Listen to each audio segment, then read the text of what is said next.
Bueno, la pregunta más pavorosa que puede existir es ¿a qué te dedicas y por qué a eso? ¿Y qué es tu tema? ¿Cuál es tu objeto de conocimiento? Ojalá supiera yo qué es el cine, ¿sí? Nadie lo sabe, seguimos interrogándonos, las respuestas más rápidas son siempre las mejores, ¿qué es? Pues es una industria, es un espectáculo, es un entretenimiento, o las que para mí son extremadamente profundas, pero que pasan por ser las más difíciles, que sería planteado, en fin, le estoy citando a Christian Metz, el cine es un arte que quiere ser lenguaje al interior de un lenguaje que quiere ser arte. Y entonces ya nos quedamos en un trabalenguas maravilloso, pero que incluye precisamente los dos grandes problemas. ¿Por qué es un arte? ¿Cómo se hace para ser arte? Y su relación con un lenguaje, ¿sí? A mí me parece que sigue siendo la clave de todo esta relación entre lenguaje y arte, ¿sí?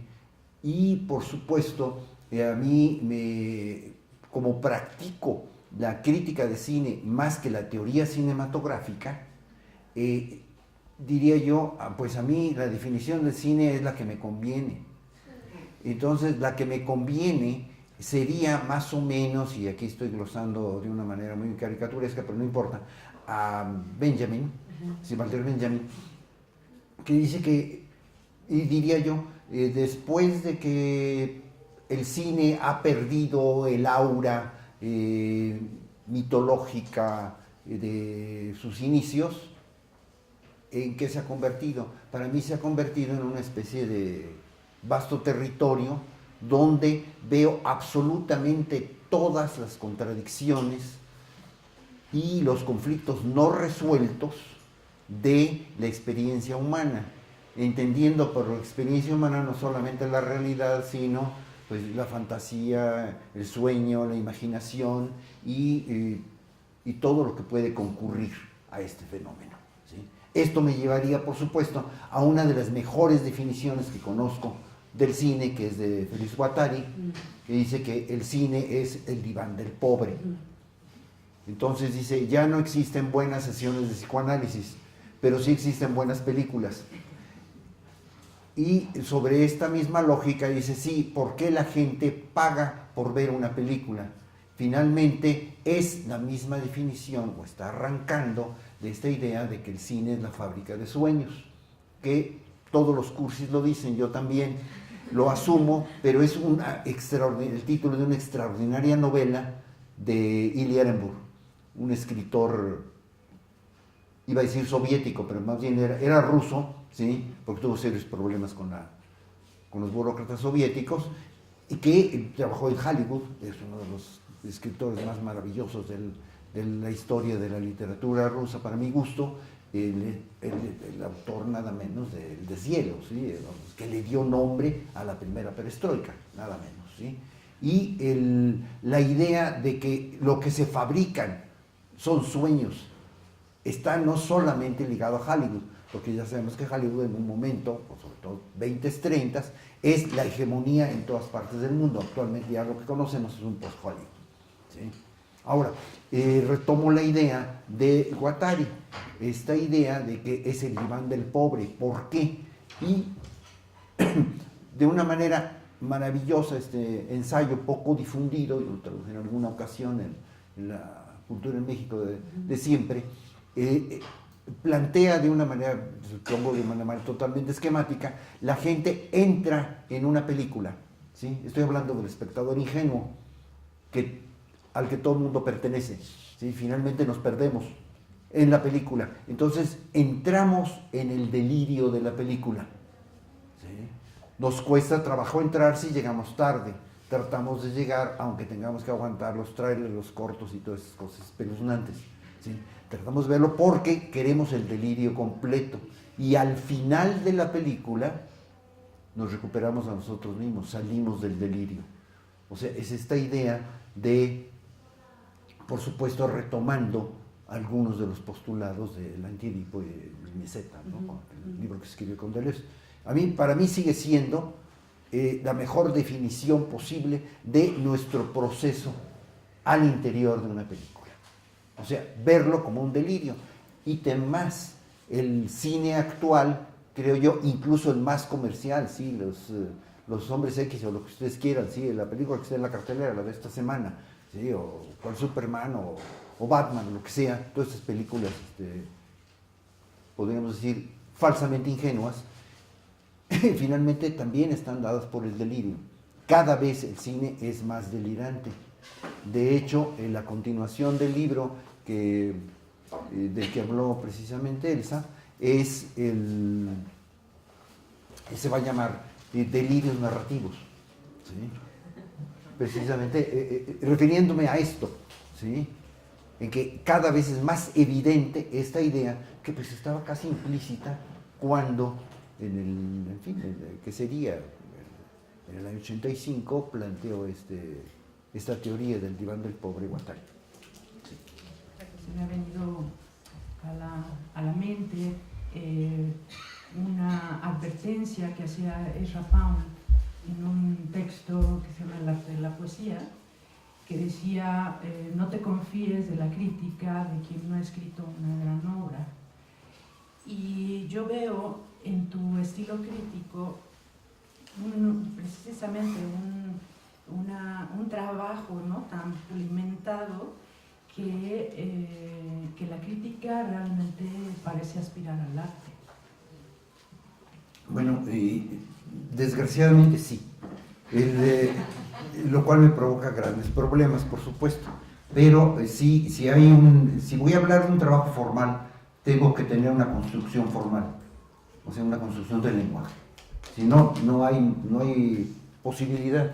La idea que hablas de citas de Rapin tiene una concomitancia con los ensayos sobre el arte de Baudelaire, que decía que la única crítica válida es una obra de arte enfrentada a otra obra de arte.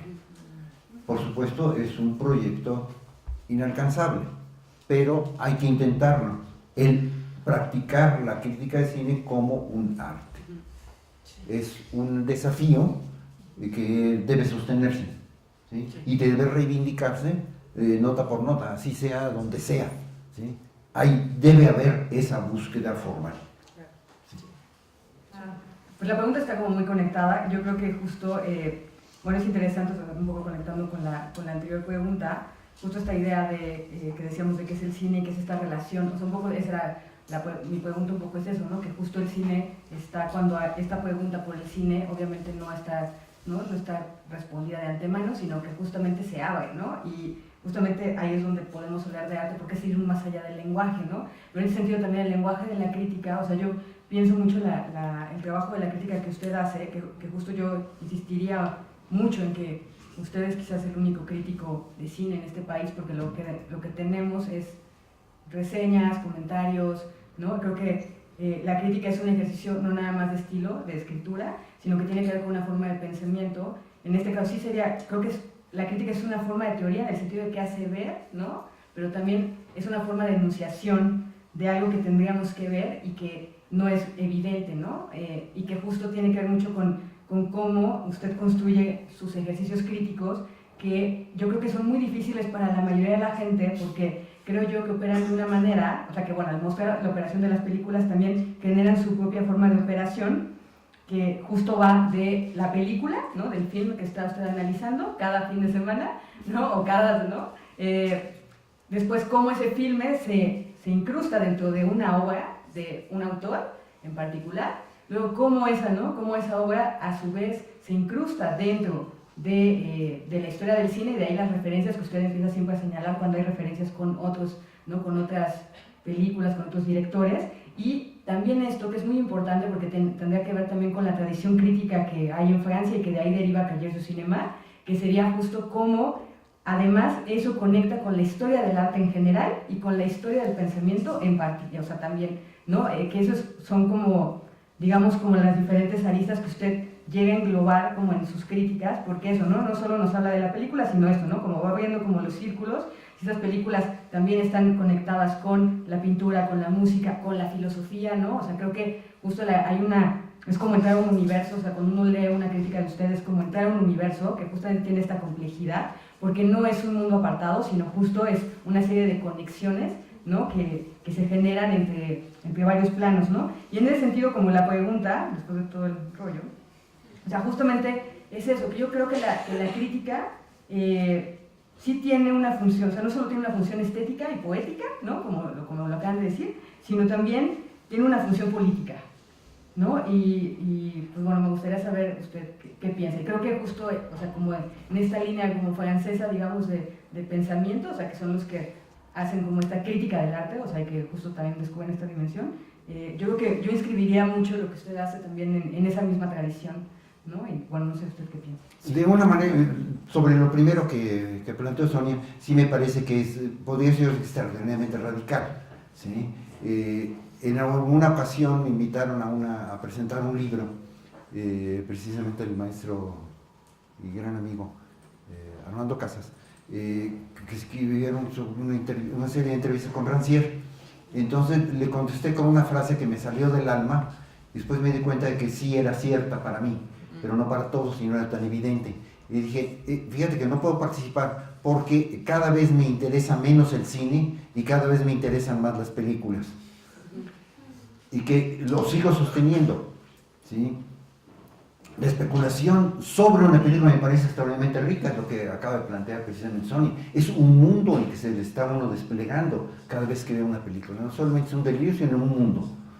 Y un mundo, obviamente estético, en que todo parece estar concatenado, relacionado, ¿sí? A mí me parece que para mí es fundamental, sobre todo porque me autocito en mi primer libro, Una intuición del joven Ayala del año a los 23 años, se me ocurrió ponerle como epígrafe a La aventura del cine mexicano, libro que escribió en el Centro Mexicano de Escritores, que afortunadamente cambió de nombre.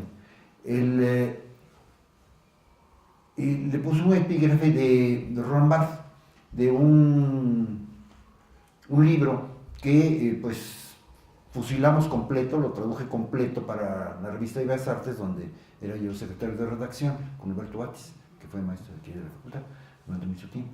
El epígrafe está tomado de un libro que se llama Crítica y Verdad, y dice más o menos, creo que lo cito literalmente, hace mucho que no me acordaba de él, dice, cuando la crítica tenía como función juzgar, no podía ser sino conformista, o sea, juzgar de acuerdo con el interés de los jueces. La verdadera crítica de las obras y de los lenguajes no consiste en juzgarlas, sino en distinguirlas, separarlas y desdoblarlas, ¿sí? Esta idea del desdoblamiento a mí me pareció lo más fecundo de la tierra, y obviamente me agarré de ahí, ¿sí? Hay que desdoblar las obras. ¿A quién le importa escribir un libro de cine mexicano para destripar películas? Ya están destripadas, ¿sí? Y más en época actual, en que ya lo sabemos que todo el mundo puede hacer una película, pero nadie puede recuperar la inversión. Entonces, ¿cuál es el problema? ¿Sí? ¿Para qué es ocioso? ¿Sí? La idea de juzgar. Es mucho más interesante, por supuesto, entrar en ese mundo, como les digo, que se nos está desplegando.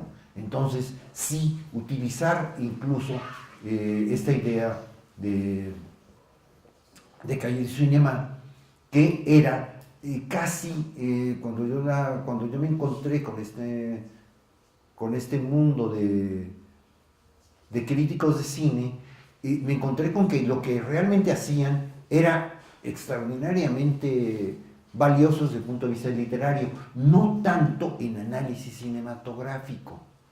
Escribían muy bien sobre el fenómeno y sobre ciertas resonancias de ese fenómeno, ¿sí? Después, si quieren, hablamos de esto más, profundizamos más. Y lo que realmente hacían era una especie de maravillosas entelequias sobre las películas, que a veces, pues sí, reflejaban de alguna manera el fenómeno, no lo desmenuzaban, encontraban como equivalencias. ¿Sí? Es la gran época, por supuesto, de los cineastas que se formaban haciendo cine. Incluso cuando yo empecé a hacer crítica de cine, en alguna ocasión, no sé, el director del Banco Cinematográfico, ¿cómo se llama? Rodolfo Echeverría, que era, en fin, estaba en la misma logia que una de mis exmujeres. Entonces me mandó llamar este personaje para ofrecerme la película. Si usted ataca mucho a las películas, ¿cuál quiere hacer? Ahí está. Digo, perdón, pero yo no hago películas, yo las deshago. Otra frase que me salió del alma, ¿sí? Yo las deshago, yo las desmonto, pero no quiero hacer ninguna película. Entonces había la idea de que todo el que escribía crítica de cine es porque era una especie de cineasta frustrado o alguien que estaba pegándole al estilo, lo que recomendaba don Enrique González Casanova en Ciencias Políticas, ¿no? Lo que ustedes tienen que hacer es pegarle al poder para que lo mande llamar. Sí, era un poco la fórmula que se planteaba, ¿sí?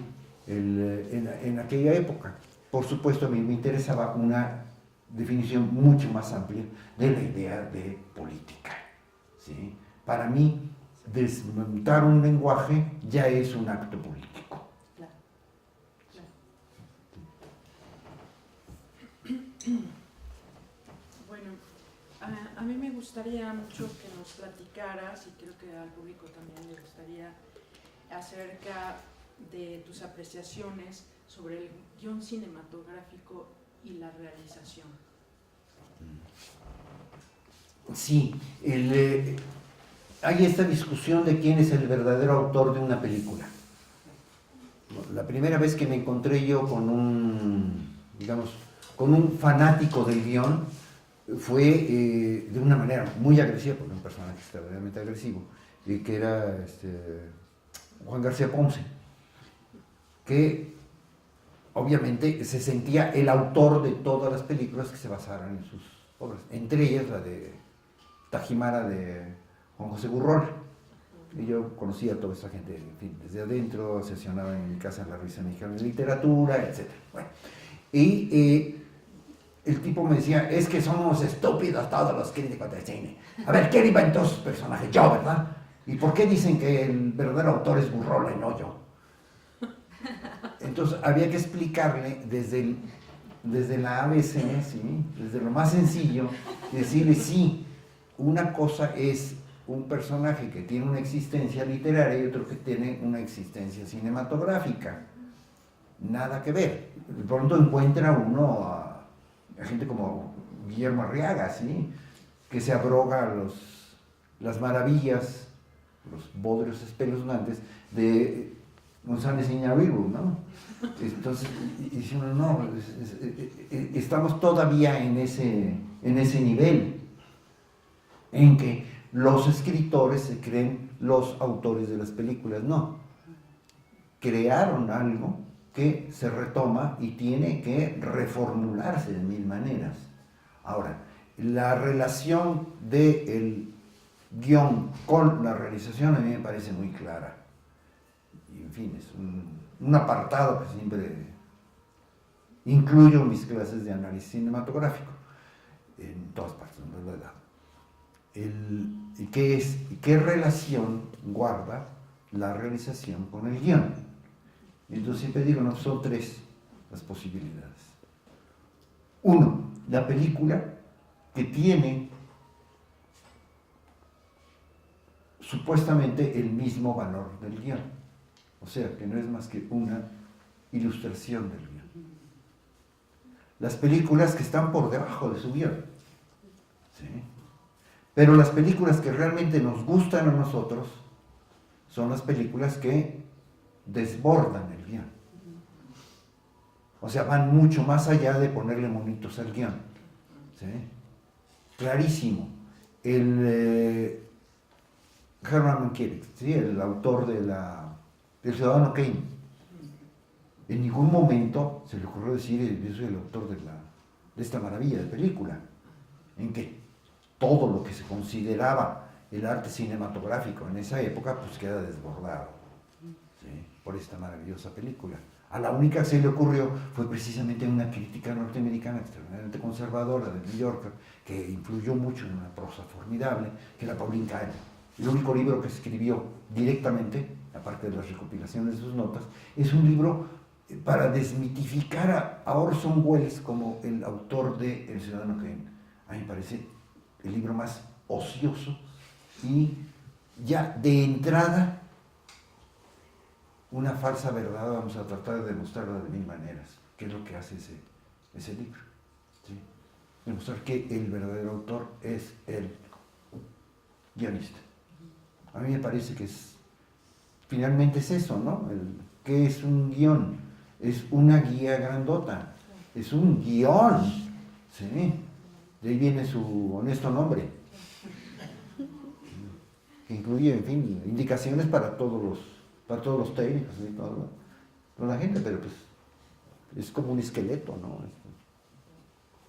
Bueno, pues un poco continuando con esta misma línea, o sea, justo pensaba yo en el texto justo de Carrier, que es ¿no? También guionista que trabaja con Buñuel, ¿no? Que tiene justo este libro del papel del guión cinematográfico, y un poco en lo que acaba de decir, usted, o sea, justo de la relación del guión, ¿no? Con la película y estos tres diferencias, ¿no? Un poco, Deleuze también dicen que es un método de creación, dice que justo, ¿no? O sea, como que una buena adaptación, digamos, o sea, sería justo la que puede captar la idea y llevarla, o sea, no una cuestión literaria, sino justo llevarla a un lenguaje cinematográfico, ¿no? A pensarla cinematográficamente, o sea, desde los elementos del cine, o sea, captar esa idea, o sea, un poco desprenderse. Y creo que también, en ese sentido, mi pregunta es si podemos hablar de un pensamiento cinematográfico y que justo que el cine, en este devenir, ¿no? En el que se va como autoconociendo a sí mismo, un poco lo que hace es empezarse a desprender de estas formas, digamos, parasitarias, ¿no? En ese sentido, pues ya ni siquiera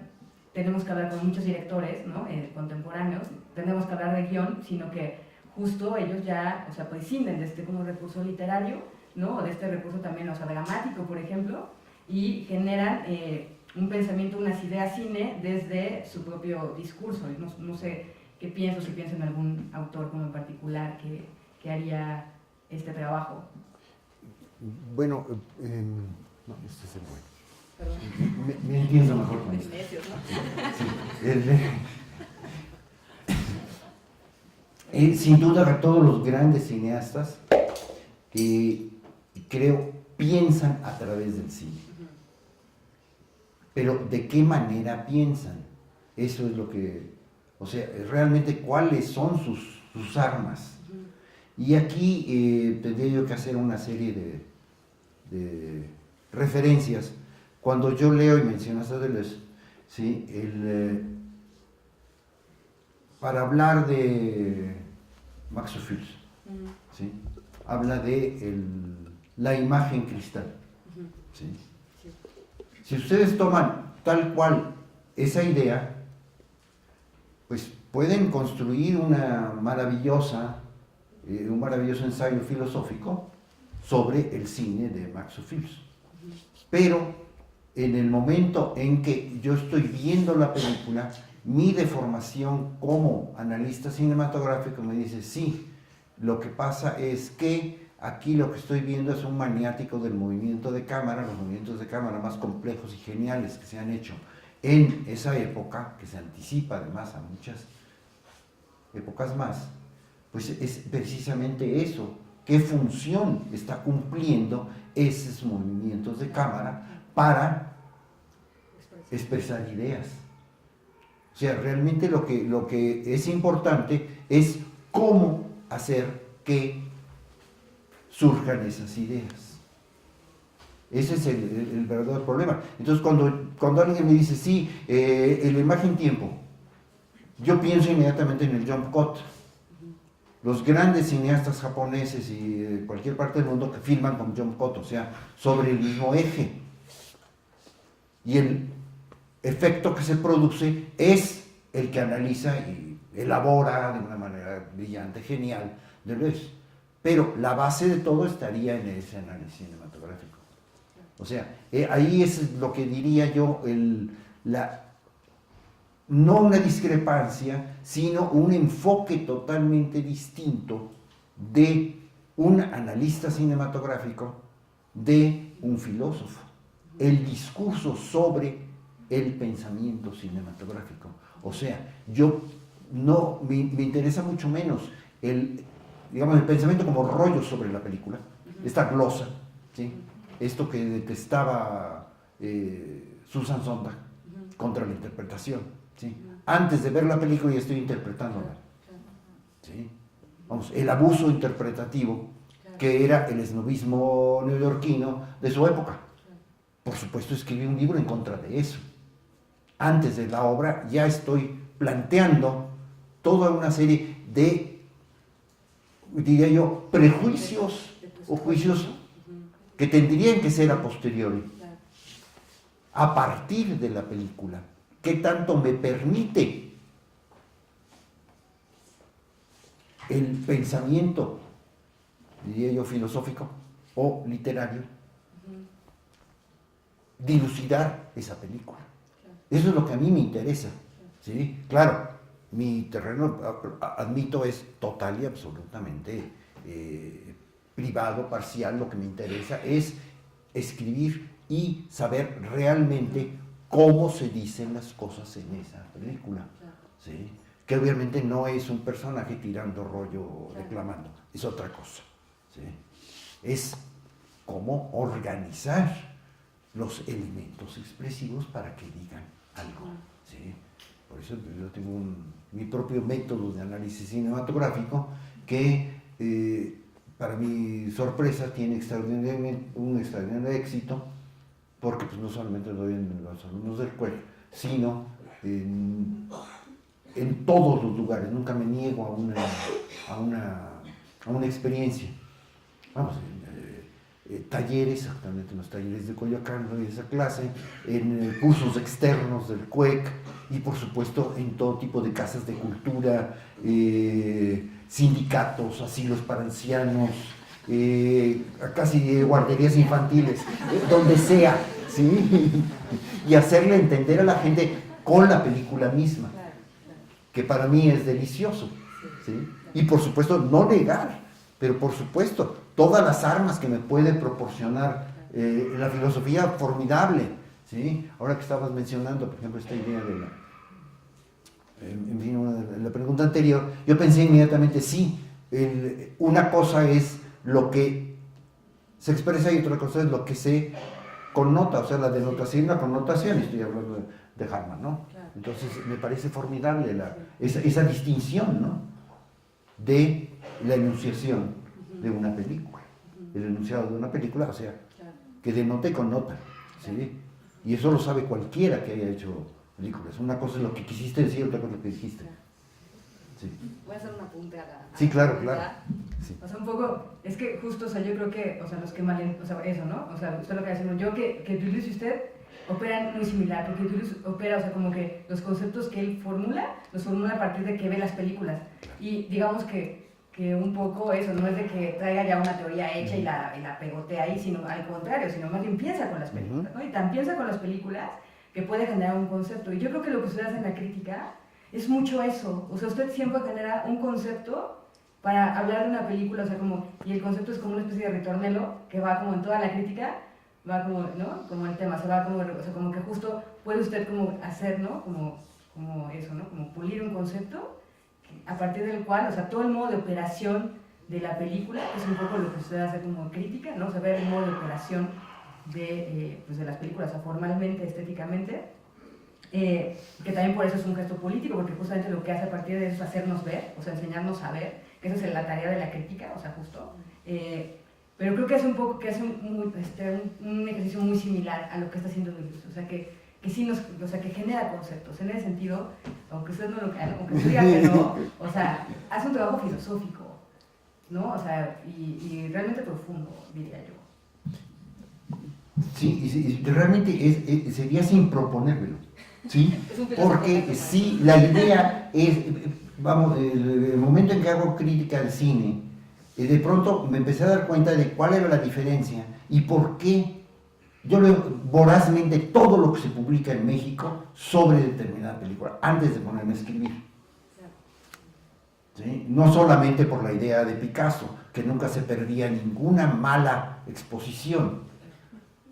Sí saben eso. Nunca se, vamos, creían que era amigo de todo el mundo, de todos los pésimos pintores, de los malísimos pintores, en fin, los lumpen pintores, y no se perdía una exposición. Entonces llegaba nada menos que Picasso, ¿sí? Pero en realidad iba con mentalidad de vampiro, porque sabía que las grandes intuiciones podían estar en cualquiera. Entonces lo que hacía era llegar así, esta magnífica idea pictórica. Yo sí la puedo desarrollar y la desarrollaba. Claro, por eso cambiaba de estilo casi cada semana, podía hacerlo, porque se alimentaba de todo esto. Y es un poco lo que creo que puede alimentar, ¿sí? La crítica. Estar viendo realmente cuál es el meollo del asunto. El meollo del asunto puede ser algo que puedo encontrar en una intuición no desarrollada de cualquier colega en una crítica chafita, que a lo mejor está perdida por ahí y dicen, ah, híjole, sí es cierto. ¿Por qué? Porque en términos generales los críticos de cine, uno, no tienen o ligereza periodística, no tienen profundidad literaria ni de campo. Y por otra parte, nunca llegan a la idea. Entonces trato de suplir eso, tener cierta ligereza, ¿sí? Y ahí es por donde realmente, dice una vez que estoy, tal parece que es muy sencillo, pero estoy combatiendo en varios terrenos al mismo tiempo. Pero claro, y llegar a la idea, incluso plantearla de entrada, ¿sí? Vamos, que pueden ser tan provocadoras como escribir una nota que salió la semana pasada en el Confabulario del Universal, la pueden recuperar y no había problema. Era sobre Laurie Anderson, ¿sí? La maravillosa película del Corazón de Perro. Y le puse como concepto el arte total, ¿sí? Que obviamente era una provocación y me estaba yo remitiendo a los orígenes casi de la crítica cinematográfica, vamos, la idea de Richard Canudo, los años 10, 20, antes de que se integre realmente el arte silente, él planteaba que el cine era la séptima de las artes. La idea del séptimo arte viene precisamente de Canudo, y él decía que era un arte que englobaba todas las demás artes.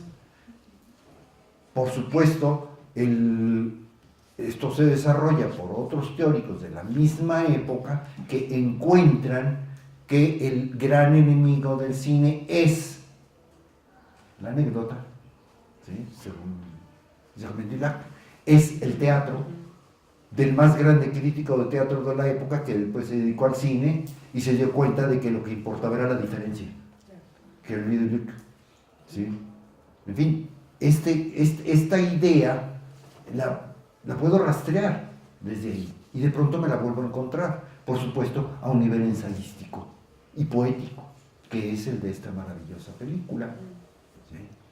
Y entonces, pues sí, el concepto es ese, y simplemente ver sus variantes. En fin, esto llevado al límite estaría en mis libros de cine mexicano. Con relación a esto que mencionabas de la crítica, o sea, tú afilas tus armas o afilas tus instrumentos de la misma manera para escribir sobre una buena película y una mala película. Sí, y mi esquizofrenia no llega a tanto, ¿sí? De escribir con dos lenguajes. En alguna época sí me lo planteé, ¿sí? O sea, ¿de qué manera puedo yo escribir sobre una película muy mala, mexicana, ¿sí? O de una gran película, vamos, una película de Godard o de Belatar o de quien sea, ¿sí? Y finalmente la respuesta fue muy sencilla, inventarse un lenguaje, inventar su propio lenguaje, ese es el estilo, apropiarse del lenguaje y tener las connotaciones que yo quiero y controlarlas. Claro, el lenguaje que me gusta en términos de cine es, por supuesto, el primer referente, que es el visual. Entonces el lenguaje tiene que ser muy plástico, porque estoy evocando momentos particulares de una película que puede o no haber visto el lector espectador. Yo no escribo para gente que no ha visto la película. Ahí sí debe ser la cosa más pavorosa de la Tierra encontrarse con ese objeto, ¿sí?, llamado crítica, y no haberla visto. Entonces hay una serie de referencias y de glosas que pues, se pierden, ni modo. Es para la gente que ya la vio, no es para motivarlo a que la vea, es otra cosa, ¿sí? Es una prolongación de lo que se está haciendo. Entonces, ¿a dónde me lleva todo esto? Por supuesto, a abrir mi lenguaje a una serie de referencias que para mí son muy valiosas, que pueden ser, por supuesto, las referencias cinematográficas. Ninguna película está perdida en el desierto, todas están concatenadas. Y de pronto, pero por supuesto, ¿cuáles son mis referentes? Pues mis referentes pueden ser literarios o incluso filosóficos. Me puedo dar el lujo, en una película como la de Laurie Anderson, incluso se cita de pronto a Kierkegaard, con la mano en la cintura. ¿Sí? ¿Viste? Es una verdadera maravilla, ¿sí? Y se apropia toda una serie de conceptos y por supuesto los desarrolla de una manera indirecta, oblicua. La película, casi toda la película, aunque no lo crean, está en desenfoques. Esta maravillosa película, en fin. Pero sí me parece que es muy importante considerar que a partir de una película podemos establecer miles de discursos, pero todos tienen que ser referidos a lo que está en la pantalla. ¿Y qué es lo que está en pantalla? Imágenes y sonidos. Y esa relación. A veces el sonido es extraordinariamente rico. Sin la música, esta música vanguardista de Laurie Anderson y el homenaje que le hace a su marido, a Lou Reed, ¿sí? Con el que pasó solo 6 años de su vida, pero con un perfecto entendimiento.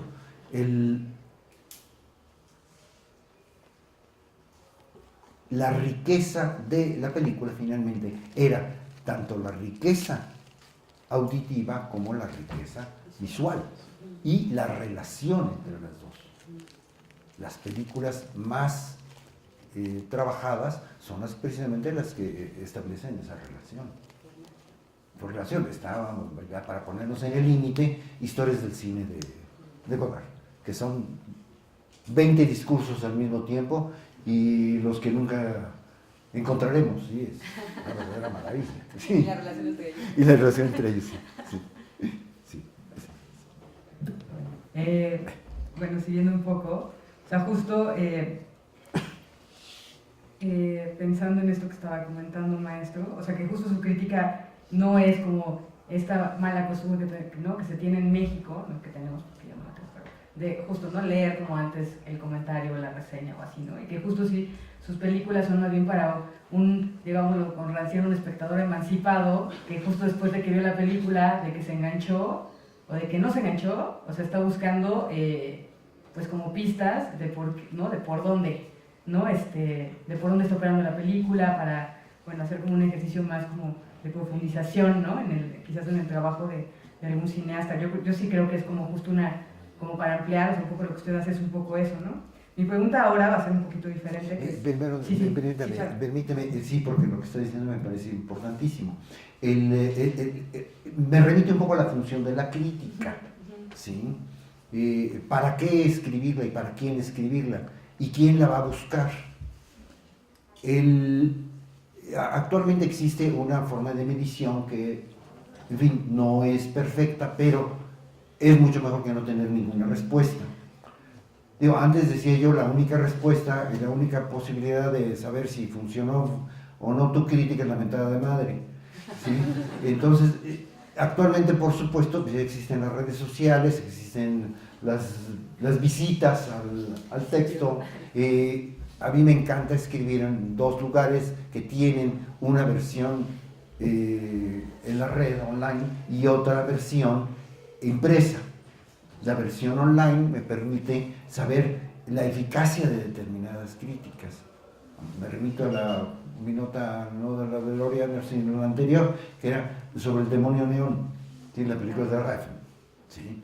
Y esta película que, por supuesto, yo la tuve que ver 2 veces, simplemente para entender la anécdota, ¿sí? Que es lo más, digamos, evanescente, ¿sí? Es difícil, ¿sí? Y entonces me planteo algo que para mí es un juego, pero que lo practico, porque finalmente también la crítica es un juego, y la película también lo es. Hay una dimensión lúdica que nunca se puede negar, y si se niega, pues terminamos en el espíritu de seriedad, que es lo peor que existe.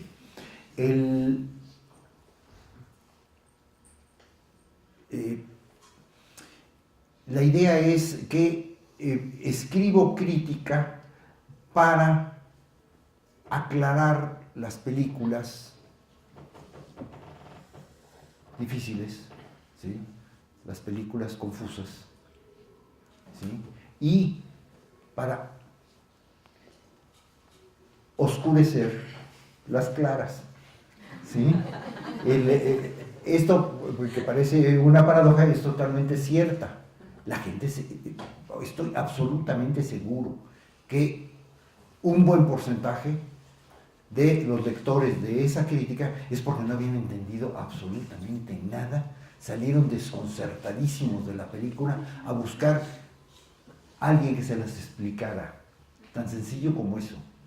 Y eso, por supuesto, lo iban a encontrar en mi nota, porque, por supuesto, hay gente que dice, no, es que tiene demasiados spoilers, ¿sí? Pero por supuesto, porque estaba yo aclarando la película y tenía yo que referirme a la trama, que no es evidente en la película. Claro, no es el centro de la película. O sea, yo cuando le pusieron, yo mira eso y no es justo, o sea, como usted no toca, o sea, la tesis de la película no la toca, la deja así, ¿no? Sí. O sea, como es lo superficial, o sea, lo que usted está hablando es como justo de como lo que está alrededor, justamente de la idea. Pero es no, lo que me interesaba, pero justo claro. no la idea, o sea, la idea la dejó, o sea, dice, pues es que esta persona, pues no, o sea, como realmente no vio de qué era la película, ¿no? Y también se fijó como nada más en lo anecdótico. Esa es la idea, ¿sí? Encontrar realmente desde las profundidades de la película y entonces sí hacer la nota, ¿sí? Y para mí creo que es muy, digamos, muy gratificante encontrar que precisamente las películas más complejas son las que tienen mayores entradas. O sea, la gente necesita no qué pensar, sino pues saber si le gustó o no le gustó y si debió gustarle o no gustarle, porque hay gente que lo plantea como un deber, cosa que es un absurdo, pero existe, sí, ese tipo de lector ancilar, pues, para decirlo rápido. ¿Cuáles podrían ser los pasos o cómo podría comenzar una persona que no conoce o sabe apreciar una verdadera película? ¿Cómo podría ver ella la belleza que hay en la película? Bueno, hay muchas maneras de responder tu pregunta. Por supuesto, existe todavía un movimiento de cineclubes, ¿sí? Ahora, si quieres profundizar más, hay una extensión académica en el CUEC, donde se estudian otros problemas. Por ejemplo, Sony está dando un curso de 12 clases sobre el problema de la filosofía del cine, la relación, estética del cine, la estética del cine. Adriana Bellamy, que es maestra también aquí de la facultad, está impartiendo un curso sobre el cine y el ensayo cinematográfico. A mí me parecen temas apasionantes y que como acercamiento al cine son formidables.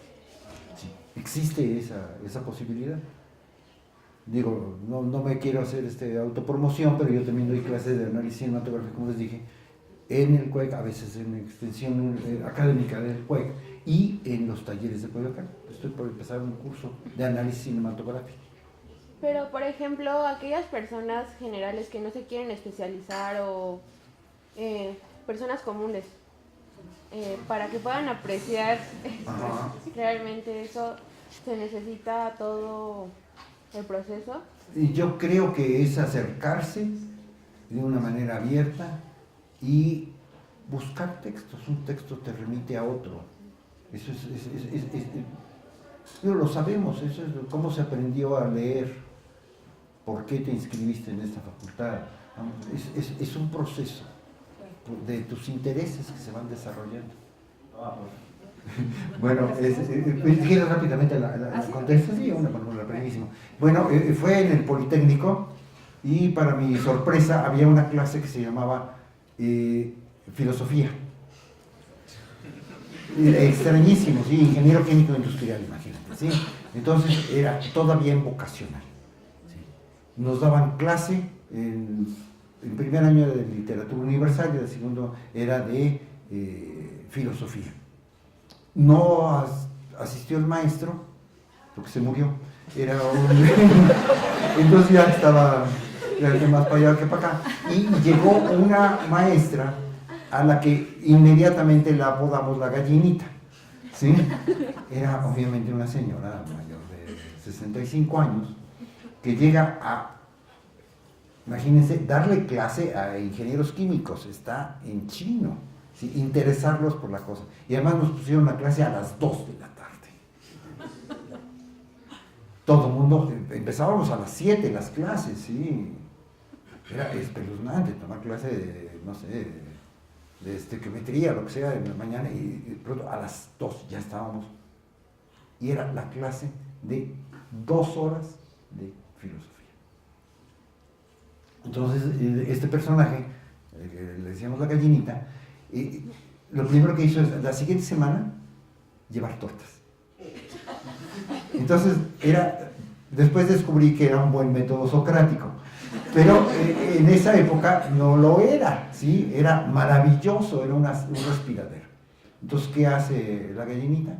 Plantea, en vez de tirarnos el rollo, como, imagínense la cantidad de pizarrones que hay para poder desarrollar, no sé, una reacción química orgánica, lo que sea, o un desarrollo matemático, ¿sí?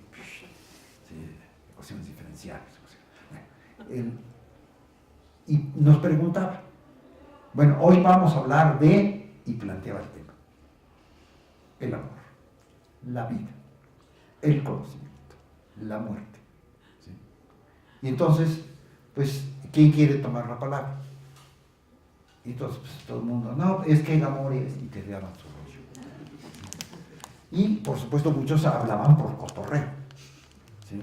Nada más por burlarse un poco. Y la gallinita, que era maravillosa, anotaba las respuestas, ¿sí? Las sintetizaba. Y después, ¿qué hacía? Las agrupaba y planteaba dentro de la historia del pensamiento a qué correspondían cada una de esas respuestas. Así fueran las más piradas de la tierra, las más jaladas, ¿sí? Las tomaba totalmente en serio. Y siempre encontraba un sistema filosófico que había planteado ese punto de vista del amor. Existe algo, Ortega, agarraba, ¿qué opina? Yo aprendí así. Mi primer acercamiento, estoy hablando de los 16 años, ¿sí? Mi primer acercamiento a la filosofía fue ese. Y por supuesto me quedó Me quedé tatuado, pues, mi consciente se quedó grabado ahí. Entonces pienso precisamente que, por absurda que sea cualquier idea, alguien la pensó antes. Y además dentro de un sistema. Eso sí no me queda la menor duda. Fue, para mí, obviamente, no, es la mejor escuela de filosofía, pero también es la mejor escuela de sofística. No importa, ¿sí? Pero fue una manera de descubrir que no había que tenerle miedo a lo que uno piensa, ¿sí? Y de confrontarlo con los demás. Mi primer acercamiento filosófico es ese, y andando el tiempo, pues todo se lo debo a mi manager, todo se lo debo a la gallinita, y sigo creyendo que todo pensamiento es respetable, así sea el más contradictorio, el que más absurdo, no importa. La peor jalada, alguien la ha pensado antes que tú. Sí. Para mí esa es la filosofía, ni modo. Sí. ¿Acá? Sí. Bueno, ¿qué papel tiene la interpretación del espectador al ver una película y qué relación tiene con lo que quiere decir el director de la película y con lo que dice? Sí, en términos de crítica yo siempre establezco 4 procedimientos. Uno, que sería la descripción. Otro, que sería el análisis. Y hasta en tercer lugar, diría yo, que sería la interpretación de lo que vi. Si no haces los 2 primeros ejercicios, los primeros pasos, tu interpretación no tiene fundamento. Ese es el verdadero problema, fundamental. O sea, puedes pensar lo que quieras, fundamental. Tiene que ver con lo que acabo yo de decir, pero por supuesto, sí. Fundamental. ¿En qué te basas para decir eso? ¿Está o no está? ¿Lo vimos todos o no está? Esta idea de que todo el mundo ve una película distinta, precisamente mi curso de análisis cinematográfico es demostrar que todos vemos lo mismo, pero lo interpretamos de diferentes maneras. Esa es la diferencia. Sí. Ahí atrás Ricardo y luego la chica de...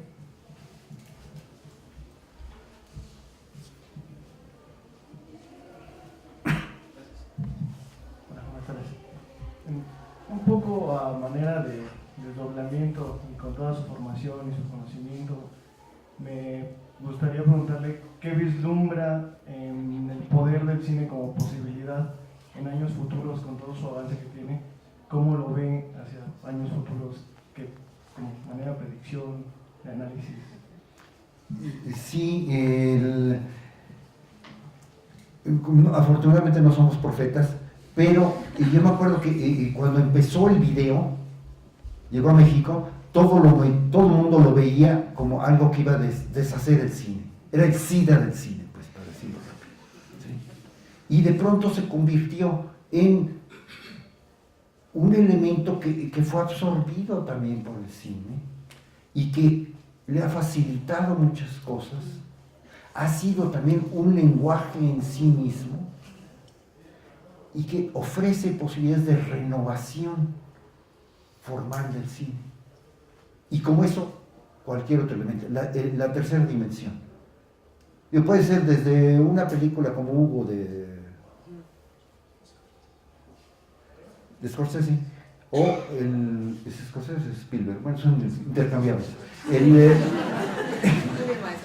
La opina de Wenders o... Claro, y la película de Herzog o la película de Wenders o la película de Godard, y dices, bueno, hay de utilizaciones a utilizaciones. Ahora ya sabemos que Godard es un poquito apocalíptico y ya le dijo adiós al lenguaje, pero nosotros todavía no.